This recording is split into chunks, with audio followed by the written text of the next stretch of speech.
Thank you for purchasing the Quick-Endothelium Vascular mRNA Complete Kit with optional drug selection. This kit allows users to differentiate human pluripotent stem cells, including embryonic stem cells and induced pluripotent stem cells, into CD31-positive vascular endothelial cells within 1 week.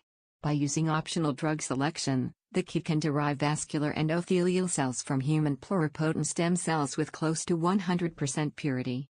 This kit contains enough reagents to differentiate 4 wells of a 24-well plate.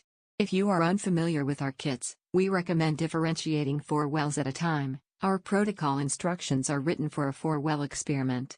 For the use in a 6-well format, simply multiply the recipe by 4.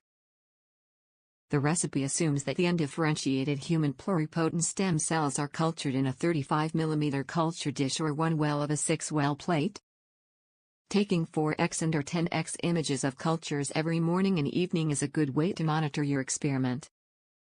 This kit gives its best differentiation results when source HPSCs have been maintained in StemFit Basic O2, StemFlex, or other similar culture media which enable single-cell passaging. The protocol and reagents for StemFit culture conditions are available at https://elixirgenscientific.com. If source HPSCs are not routinely maintained by passaging them in a single-cell format, we strongly recommend adapting the HPSCs to one of the media mentioned before. We provide the Quick Tissue Adaptation Kit that allows user to adapt their HPSC cultures to StemFit culture conditions.